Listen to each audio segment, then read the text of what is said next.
I would just think of sitting down and saying no and sitting down, but I think it's more nuanced than that. I clearly, there's lots that you can't know, but there is a lot you can, and you have to think about how you can go about doing that. And I try and use an example of some studies I worked on in the latter stages that came from Peter's unit, which I think are still relevant today. And I'm not going to mention nonlinear randomization because that was the other answer I think George was expecting to give. So this is my link to the unit, I guess my conflict of interest, if you like. So I did do this oral history. We did a witness seminar oral history project, and if anyone wants to flick through or to borrow it, you're more than welcome. And I read some various papers on the dietary infection trial with Peter, and actually one with John, and a few papers on milk and the skin heart disease, but I'm going to keep away from that.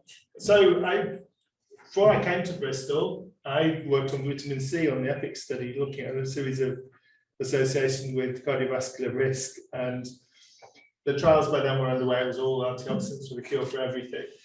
And when we got to Bristol, we found that there were actually some trials, and this one was done in Peter's unit by Michael Burr. It's a small trial. I don't think people in Oxford would get out of bed for a trial this size, but it was a well-conducted trial. But when you put these together, and this was just a small meta-analysis we put as a letter in the BMJ, you could actually fairly confidently exclude a major benefit of vitamin C on the trial evidence back that was available in the mid-80s. Anyway, footnotes. If I'd known this before I started my PhD, things might not have gone so well. So what would I say about nutrition research in South Wales?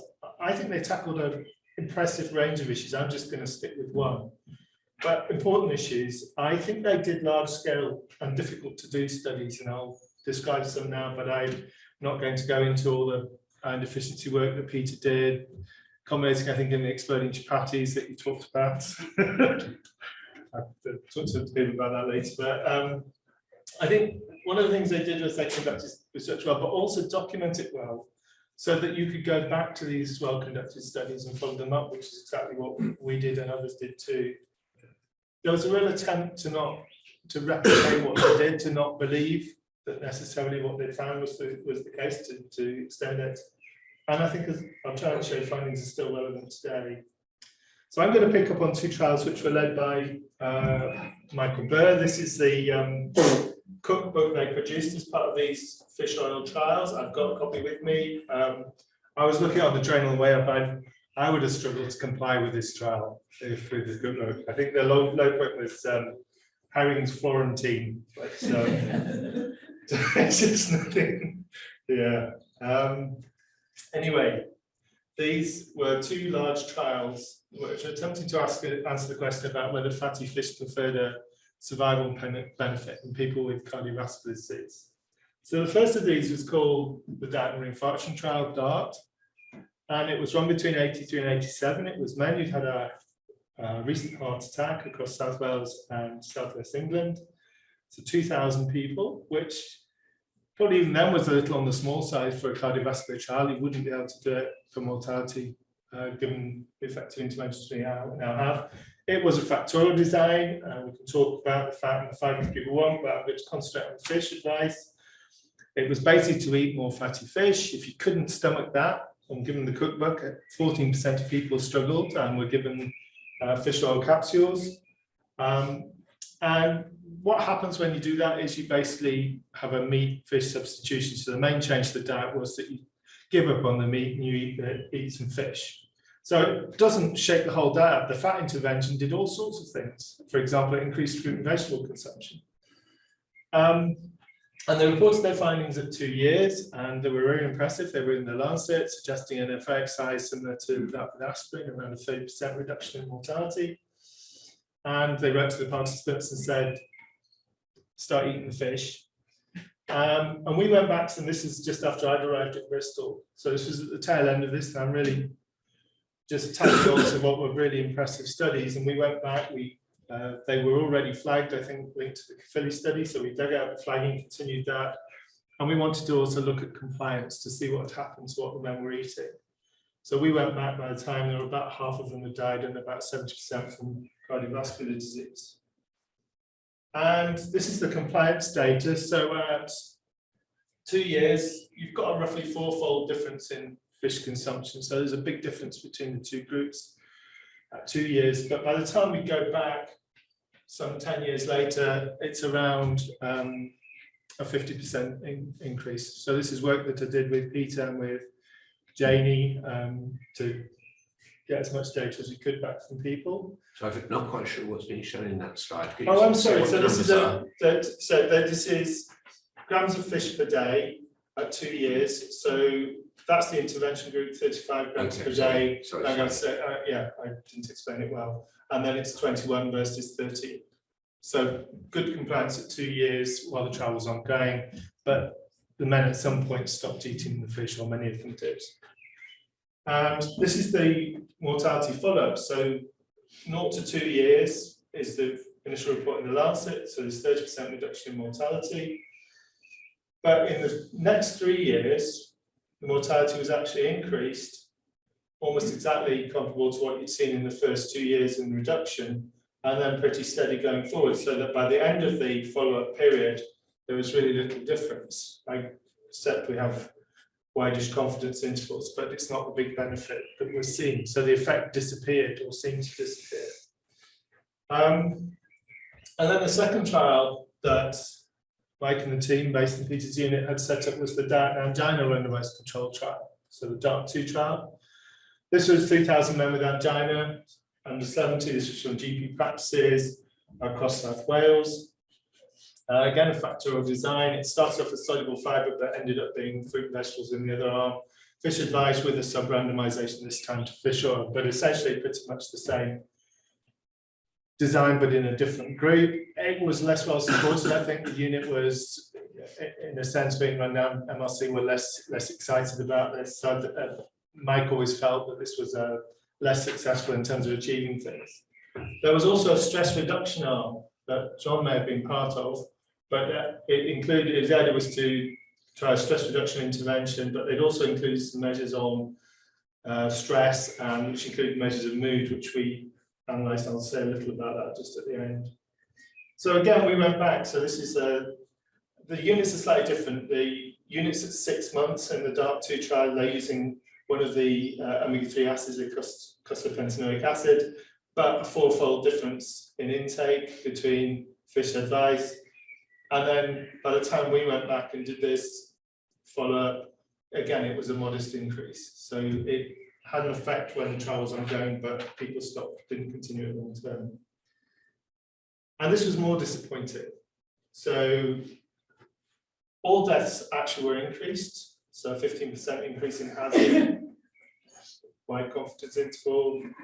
But then you started to dig down to where you thought it was going to work. So cardiac deaths, risk is a bit higher, still not convinced that this is necessarily real. But then sudden deaths, which was where people were hypothesizing fish was having its benefit, you see this markedly increased risk. Wide confidence interval, but seems to exclude the null value. So, and essentially 20 years on, that's all the evidence we have on fish per se. Going back appropriately, I felt, to a Cochrane review from a couple of years ago. So lots of people have done lots of long chain omega-3 trials since then. So we've got 45 trials included here, lots of participants, lots of deaths, and really no effect. So omega-3 per se at probably higher doses, sometimes in populations which have higher intakes than we see in the South Wales population then, doesn't seem to work. But the fish oil trials that were included in this review are 3 RCTs. So there's one small trial of around 400 participants with atrial fibrillation, but this is the data we have on whether fish per se works. And that's your pooled estimate when you add together the initial report from DART2 and the initial report from DART1. So it doesn't really tell us what I mean, I guess where I am with all of this is that fish probably doesn't make a benefit, but I don't think we know. And you can come up with various sophisticated explanations for what happened, that the fish has an acute effect. If you stop taking it, it doesn't work. Maybe there's risk compensation in the second trial, but we didn't find any evidence in the follow-up that people, because they're eating the fish, decided they light up and have a cigarette or drink a bit more. So we didn't find any evidence of that. It could be that fish is, like some antiarrhythmics, is also a proarrhythmic. So depending on your baseline level, it has a different effect.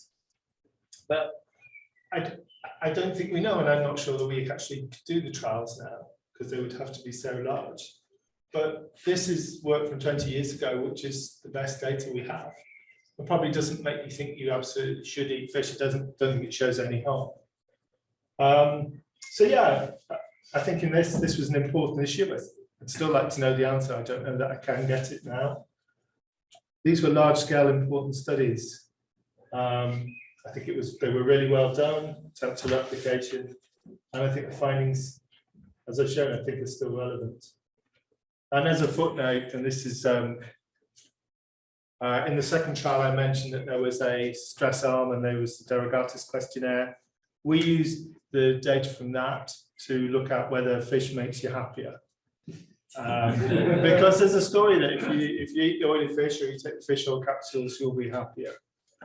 We didn't find any evidence of that. And this was a restaurant that used to be called Fishworks. So we then got a trial funded to go and do this. And the fish was very nice, but the trial didn't really work. And we've done various reviews, so which again don't seem to show a major effect if you take omega-3 fats or if you eat fish. So the reason for having fish this evening when you're out is probably because you like the taste and you're rich enough to afford it.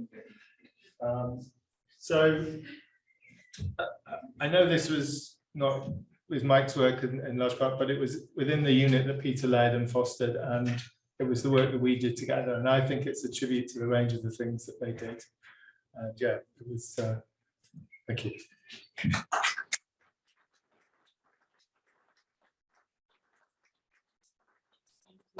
Yep, so nice talk. Questions for Andy? Back. Can you say who you are so that the audience knows? I'm not often in the same room as an expert in nutrition, so should I become a vegan? I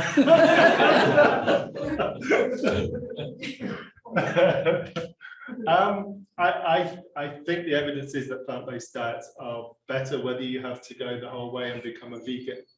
I'm not sure about, but I certainly think less meat in the diet and a more plant-based diet is good for health and good for the planet. Isn't the standard answer, you may not live longer, but it feels like you do? I know that that's experience. Any other questions for Andy? Make a comment, Richard Peter. I'm not sure that meat is particularly bad for you, except for effects on adiposity. Yeah, the evidence on this, on say red meat and processed meat, is I think it's very much due to selective emphasis on particular studies rather than. Sure. So you know, I think it's adiposity that is definitely, you know, get too fat and so on, and it does have adverse effects. And meat is quite a good way of putting on weight if you eat a lot of it. But it's not clear that meat per se is, and it does anything beyond its effects on adiposity. And it would depend how much fat there was in the meat. But you're right, and this would be a meat-fish substitution. So if meat's not particularly harmful, why would you expect to see a benefit with a fish meat substitution? Yeah, I think probably the larger reasons for eating less meat are ecological, in the sense of does much less damage. But yeah, I think on the balance less meat.